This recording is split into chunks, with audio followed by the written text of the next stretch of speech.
ಕೃಷ್ಣ ಅವ್ರು ಕೇಳ್ಬಿಡ್ತೀವಿ. ಬಾಲಕೃಷ್ಣ ಅವರೇ, ಅದೇನೋ DNA ಏನೋ ಮ್ಯಾಚ್ ಆಗಲ್ಲ ಅಂತ ಇದ್ರು ಬೊಮ್ಮಾಯಿ ಅವರು. ಅದು ಜಗದೀಶ್ ಶೆಟ್ಟರ್ ಅವ್ರ DNAಗೂ ಕಾಂಗ್ರೆಸ್ DNAಗೂ ಅದೇನೋ ಸರಿಯಾಗಿ ಮ್ಯಾಚ್ ಆಗಲ್ಲ ಅಂತ.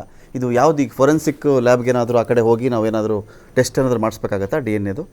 ಈಗ ಮುಖ್ಯವಾಗಿ ಹೇಳ್ಬೇಕಂತಂದ್ರೆ ಕಾಂಗ್ರೆಸ್ ಪಕ್ಷ ಜಗದೀಶ್ ಶೆಟ್ಟರ್ ಅವ್ರಿಗೆ ಎಲ್ಲಾ ರೀತಿ ಅವರ ಏನು ಹಿರಿತನ ಇದೆ ಬಿಜೆಪಿ ಪಕ್ಷದಲ್ಲಿ ಅದಕ್ಕೆ ಎಲ್ಲಾ ರೀತಿ ಗೌರವವನ್ನು ಕೊಟ್ಟಿದೆ. 2023 ಚುನಾವಣೆಯಲ್ಲಿ ಅವ್ರಿಗೆ ಸ್ಪರ್ಧೆ ಮಾಡುವಂತ ಅವಕಾಶ ಕೊಟ್ಟಿರೋದಾಗಿ ಅವರು ಧನ್ಯವಾದ ಹೇಳಿದ್ದಾರೆ ನಿಮಗೆ. ಅವರು ತಕರಾರೇನು ತೆಗಿಲಿಲ್ಲ, ನಾನು ಕೆಟ್ಟದಾಗ ನಡೆಸ್ಕೊಂಡು ಅದೇನು ಹೇಳೂ ಇಲ್ಲ. ಅವರು ಥ್ಯಾಂಕ್ ಯು ಅಂತ ಹೇಳ್ಬಿಟ್ಟು ಹೋಗ್ತಾರೆ. ಒಂದು ಆರೋಪನೂ ಮಾಡಿಲ್ಲ ನಿಮ್ಮ ಪಾರ್ಟಿ ಮೇಲೆ. ವಿಧಾನ ಪರಿಷತ್ ಸದಸ್ಯರಾಗಿ ಅವ್ರನ್ನ ಮಾಡಿದೆ, ಅದನ್ನ ಅವರು ಕೃತಜ್ಞತೆ ಇರಬೇಕಾಗಿತ್ತು. ಅವರು ಕಾಂಗ್ರೆಸ್ ಪಕ್ಷಕ್ಕೆ ವಿಶ್ವಾಸದ್ರೋಹ ಮಾಡಿದ್ದಾರೆ ಅಂತ ನಾನು ಹೇಳೋದಕ್ಕೆ ಇಚ್ಛೆ ಪಡ್ತೀನಿ.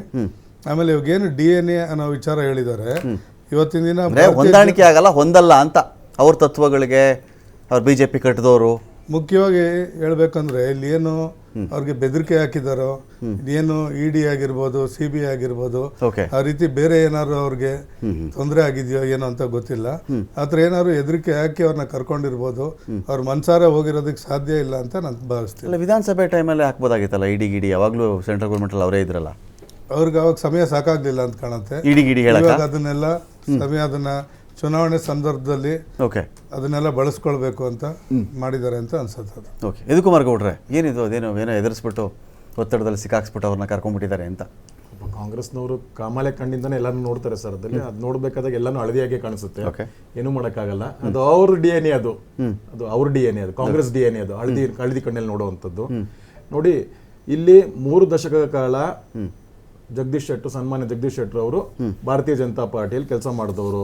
ಅವರ ಹಿರಿಯರು, ಅವರ ಕುಟುಂಬ, ಸಂಘದ ಬೇರೆ ಬೇರೆ ಇದರಲ್ಲಿ ಕೆಲಸ ಮಾಡಿದಂಥವ್ರು.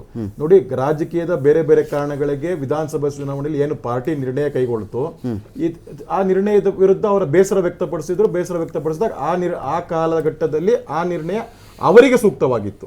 ಅವರು ಇಂಡಿವಿಜುವಲಿ ನಾನು ಹೇಳ್ತಾ ಇರೋದು, ಅವರಿಗೆ ಸೂಕ್ತವಾಗಿತ್ತು. ಪಕ್ಷ ಸಂಘಟನೆಗಾಗಿ ನಾವು ಪಕ್ಷ ಅವಾಗ ಏನ್ ಕೊಡಿಕೊಳ್ಬೇಕು, ರಣತಂತ್ರ ಏನ್ ಕೈಗೊಳ್ಬೇಕು, ನಮ್ಮ ಪಾರ್ಟಿ ಅಫಿಷಿಯಲ್ ಕ್ಯಾಂಡಿಡೇಟ್ ಏನಿರುತ್ತೋ ಆ ಪಕ್ಷಕ್ಕಂತ ನಾವು ಕೆಲಸ ಮಾಡಿದ್ವಿ. ಈಗ ಇಷ್ಟು 3 ದಶಕಗಳ ಕಾಲ ಒಂದು ಪಾರ್ಟಿಲಿ ಕೆಲಸ ಮಾಡಿ ಆದ್ಮೇಲೆ ಇನ್ನೊಂದು ಪಾರ್ಟಿ, ಇನ್ನೊಂದು ಸಿದ್ಧಾಂತ, ಇದೊಂದು ಒಪ್ಕೊಳ್ಳಕ್ಕೆ ಅಂತ ಅಂದ್ರೆ ಮುಖ್ಯಮಂತ್ರಿ ಸ್ಥಾನಕ್ಕೆ ಹೋದವ್ರಿಗೂ ವ್ಯತ್ಯಾಸ ಆಗ್ಬೋದು, ಆ ಕ್ಷಣಕ್ಕೆ ಅದು ಸರಿ ಅನ್ಸಿರ್ಬೋದು. ಆದ್ರೆ ಕಾಲಕ್ರಮೇಣ ಇದು ಆದಾಗ ವರ್ಕಿಂಗ್ ಸ್ಟೈಲ್ ಅಂದ್ರೆ ಅವ್ರು ಹೇಳುವಂತದ್ದು, ಅವರ ವರ್ಕಿಂಗ್ ಸ್ಟೈಲ್ ಡಿಫರೆನ್ಸ್ ಇರ್ಬೋದು, ಬೇರೆ ಬೇರೆ ವಿಚಾರಗಳು ಬಂದಾಗ ಅದನ್ನ ಸಮರ್ಥಿಸ್ಕೊಳ್ಳೋದಾಗ್ಬೋದು, ಏನೇ ಆಗ್ಬೋದು, ಇದಾಗ್ಬೋದು. ಆ ವಿಚಾರಧಾರೆಗೆ ಅವ್ರಿಗೆ ಹೋಗ್ತಾ ಇಲ್ಲ ಅವ್ರಿಗೆ. ಈಗ ಏನಾಯ್ತು ಅಂದ್ರೆ, ಈಗ ನೀವು ಗಮನಿಸಿರ್ತೀರಿ ಯದುಕುಮಾರ್ ಗೌಡ್ರೆ, ನೀವು ನೋಡಿರ್ತೀರಿ, ಏನು ವಾಚಾಮ ಗೋಚರವಾಗ ಅವಾಗ ಇದು ಜಗದೀಶ್ ಶೆಟ್ಟರ್ ಅವರು ಕಾಂಗ್ರೆಸ್ಗೆ ಸೇರಿಬಿಟ್ರು ಅಂತ ಹೇಳಿ ಸೋಷಿಯಲ್ ಮೀಡಿಯಾದಲ್ಲಿ, ಎಕ್ಸ್ ಖಾತೆಯಲ್ಲಿ ಎಲ್ಲಿ ನೋಡಲಿ ಜಗದೀಶ್ ಶೆಟ್ಟರ್ ನಿನ್ಸಿದ್ದು.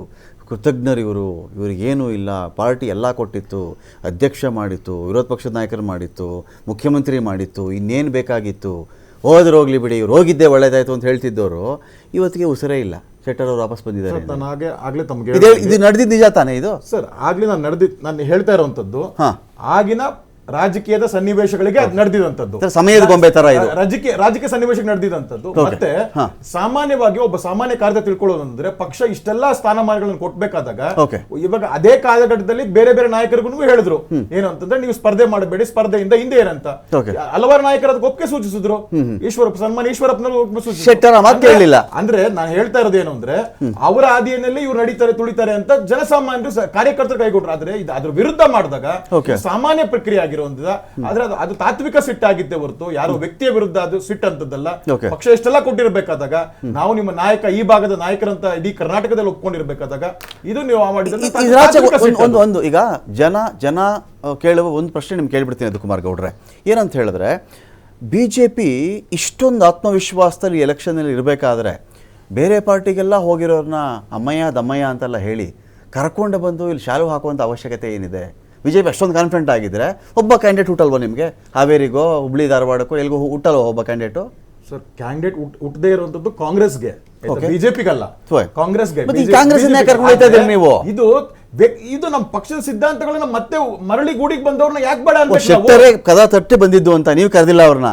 ನೋಡಿ ಅವ್ರು ಒಪ್ಕೊಂಡ್ ಬಂದಿರ್ಬೇಕಾದಾಗ ನನ್ಗೆ ಈ ಸಿದ್ಧಾಂತಗಳು ಅದು ಒಪ್ಪಿಗೆ ಆಗ್ತಾ ಇಲ್ಲ, ನಾವು ಮತ್ತೆ ಅವರು ಸುದ್ದಿಗೋಷ್ಠಿಯಲ್ಲಿ ಸ್ಪಷ್ಟವಾಗಿ ಹೇಳಿದ್ದಾರೆ ಯಾವ ಯಾವ ಯಾವ ಒಂದು ಕಾರಣಗಳಕ್ಕಾಗಿ ಮಾಡಿ ಬರ್ತಾ ಇದ್ದೀವಿ ಅಂತ ಅನ್ಬಿಟ್ಟು. ಅದು ಕಾರ್ಯಕರ್ತರ ಅಪೇಕ್ಷೆನೂ ಆಗ್ಬೋದು, ಅವರ ವೈಯಕ್ತಿಕ ನಿರ್ಧಾರನೂ ಇರ್ಬೋದು. ಅದಲ್ಲಿ ವೈಯಕ್ತಿಕ ನಿರ್ಧಾರ ಅವ್ರು ಹೇಳಿದ್ದಾರೆ, ಸ್ಪಷ್ಟವಾಗಿ ಹೇಳಿದ್ದಾರೆ. ಬಟ್ ನಮ್ಗೆ ಗೊತ್ತಿರೋ ಪ್ರಕಾರ ಯೂಶುವಲ್ ಆಗಿ ಇದಕ್ಕೂ ನೀವು ಗಮನಿಸಿರ್ತೀರಿ, ಬಹಳ ತಿಳ್ಕೊಂಡಿರ್ತೀರಿ, ಅನುಭವಗಳಿರ್ತೀರಿ.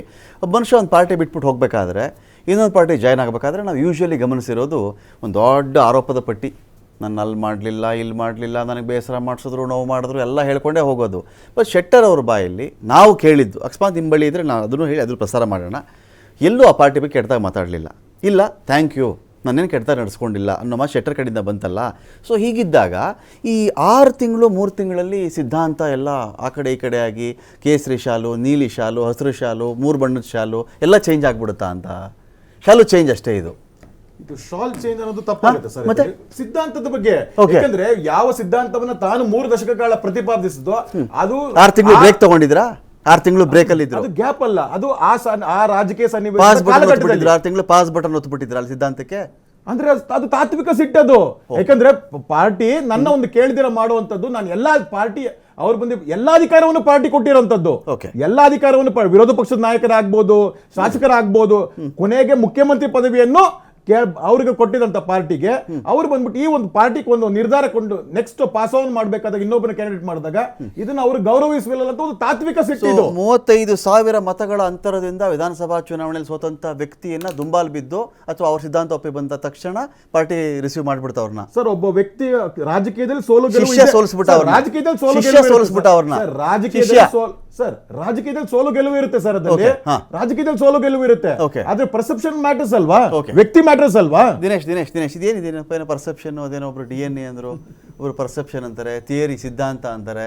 ಏನು ಓವರ್ ಆಲ್ ಆಗಿ ಏನಿದು ದಿನೇಶ್ ಇದು ಏನಂದ್ರೆ ಜಗದೀಶ್ ಶೆಟ್ಟರು ಹೋಗ್ಬಾರ್ದಿತ್ತು, ಬಿಜೆಪಿಯಿಂದ ಕಾಂಗ್ರೆಸ್ಗೆ ಹೋಗ್ಬಾರ್ದಿತ್ತು. ಈಗ ಹೋದ್ಮೇಲೆ ಮತ್ತೆ ವಾಪಸ್ ಬರಬಾರ್ದಿತ್ತು. ಇವತ್ತೇನಾಗಿದೆ, ಅವ್ರಿಗೆ ವೈಯಕ್ತಿಕವಾಗಿ ಒಂದು ರೀತಿ ಸಮಾಜದಲ್ಲಿ ಅವ್ರಿಗೆ ಏನು ಈ ಗೌರವ ಸ್ವಲ್ಪ ಕಡಿಮೆ ಆಗೋ ಒಂದು ಸ್ಥಿತಿ ನಿರ್ಮಾಣ ಆಗಿದೆ. ಯಾಕಂದ್ರೆ ಅವರು ಬಿಜೆಪಿಗೆ ಹೋಗಕ್ ಮುಂಚೆ ಏನ್ ಹೇಳಿದ್ರು, ನನಗೆ ಸರಿಯಾಗಿ ನಡೆಸ್ಕೊಳ್ಳಿಲ್ಲ, ಕೊನೆ ಮೂಮೆಂಟ್ ತನಕ ನಂಗೆ ಟಿಕೆಟ್ ಕೊಡ್ತೀವಿ ಅಂದ್ಬಿಟ್ಟು ಲಾಸ್ಟ್ ಲೀಡರ್ಶಿಪ್ ಇಲ್ಲ, ಬಿಜೆಪಿ ಏಜ್ ಇತ್ತು, 67 ಇಯರ್ ಇತ್ತು, ನನಗೆ ಎತ್ತಲಿಲ್ಲ, ಇವೆಲ್ಲ ಮಾಡ್ಬಿಟ್ರು. 3-4 ತಿಂಗಳು ತುಂಬಾ ಇಮ್ಯುಲೇಟ್ ಮಾಡ್ಬಿಟ್ರು, ಕರ್ನಾಟಕ ಬಿಜೆಪಿನ ಹೈಜಾಕ್ ಮಾಡ್ಬಿಟ್ಟಿದ್ದಾರೆ. ಅದರಿಂದ ನಾನು ಬೇಸತ್ತು ಹೋಗಿದ್ದೀನಿ. ಅದ್ರ ಜೊತೆಗೆ ಒಂದು ಇಂಡಿಯಾ ಟುಡೇ ಒಂದು ಇದರಲ್ಲಿ ಕೂಡ ಇಂಟರ್ವ್ಯೂನಲ್ಲಿ ಒಂದು ಸ್ಪಷ್ಟವಾದ ನಿರ್ಧಾರ ಹೇಳಿದ್ರು. ಏನಂತ ಅಲ್ಲಿ ಒಂದು ಕ್ವಶನ್ ಕೇಳಿದ್ರು, ನೀವು ಕಾಂಗ್ರೆಸ್ ಪಕ್ಷ ಸೋತ್ರೆ ಮತ್ತೆ ಬಿಜೆಪಿಗೆ ಸ್ವಿಚ್ ಆಗ್ತೀರಾ? ಈ ಕ್ವಶನ್ ಕೇಳಿದ್ರು. ಅವತ್ತು ಹೇಳಿದ್ರು, ಕಾಂಗ್ರೆಸ್ ಸೋತ್ರು ಪರವಾಗಿಲ್ಲ, ನಾನು ಮಾತ್ರ ಕಾಂಗ್ರೆಸ್ ಅಲ್ಲಿ ಅಪೋಸಿಷನ್ ಲೈನ್ ಅಲ್ಲೇ ಕೂತ್ಕೊಳ್ತೀನಿ ಹೊರತು ಯಾವುದೇ ಕಾರಣಕ್ಕೂ ನಾನು ಬಿಜೆಪಿಗೆ ಹೋಗಲ್ಲ. ಈ ಮಾತನ್ನ ಅವರೇ ಸ್ಪಷ್ಟಪಡಿಸಿದ್ದಾರೆ, ಅದು ವಿಡಿಯೋ ರೆಕಾರ್ಡ್ಸು ಇದೆ. ಇದನ್ನ ಜನರು ಇವತ್ತು ನೋಡ್ತಾ ಇದ್ದಾರೆ. ಇದನ್ನ ನೋಡಿದಾಗ ಏನ್ ಅನ್ಸುತ್ತೆ, ಈ ಎಲ್ಲೋ ನಮ್ಮ ಇವರು ಜಗದೀಶ್ ಶೆಟ್ಟರು ಯಾವುದೋ ಒತ್ತಡ ಇರ್ಬೋದು, ಯಾವುದೋ ಬ್ಯಾಕ್ ಒತ್ತಡದಿಂದ ಇವರು ಮತ್ತೆ ಬಿಜೆಪಿಗೆ ಹೋಗಿರ್ಬೋದು. ಯಾಕಂದ್ರೆ ಅವರಲ್ಲಿ ಅಷ್ಟು ಪರಿಪೂರ್ಣವಾಗಿ ನಾನು ಬಿಜೆಪಿಗೆ ಹೋಗೋದೇ ಇಲ್ಲ ಅಂತ ಸ್ಪಷ್ಟವಾಗಿ ಹೇಳಿದ ವ್ಯಕ್ತಿ ಇವತ್ತು ಹೋಗ್ತಾರೆ ಅಂದ್ರೆ ಅದ್ರ ಹುನ್ನಾರ ನಾವು ತಿಳ್ಕೊಬೇಕಾಗತ್ತೆ. ಅದ್ರ ಹಿಂದೆ ಏನಿದೆ, ಮರ್ಮ ಏನಿದೆ ಅನ್ನೋದನ್ನು ನಾವು ತಿಳ್ಕೊಬೇಕಾಗತ್ತೆ. ಯಾಕಂದ್ರೆ ಕಾಂಗ್ರೆಸ್ ಅಧಿಕಾರದಲ್ಲಿದೆ, ಇವ್ರು ಸೋತರು ಕೂಡ MLC ಮಾಡಿದ್ದಾರೆ, ಅವ್ರಿಗೇನು ಅವ್ರಿಗೆ ನಷ್ಟ ಮಾಡಿಲ್ಲ. ಎಲ್ಲಾ ರೀತಿ ಮತ್ತೆ ಬಂಧು ಬಾಂಧವರು ಇದ್ದಾರೆ, ಅವ್ರಿಗೆ ಸಂಬಂಧಿಕರು ಇದ್ದಾರೆ ಕಾಂಗ್ರೆಸ್ ಅಲ್ಲಿ. ಇವೆಲ್ಲ ಇಟ್ಕೊಂಡು ಹೋಗ್ತಾರೆ ವಾಪಸ್ ಬಿಜೆಪಿಗೆ ಅಂದ್ರೆ ಏನಿದು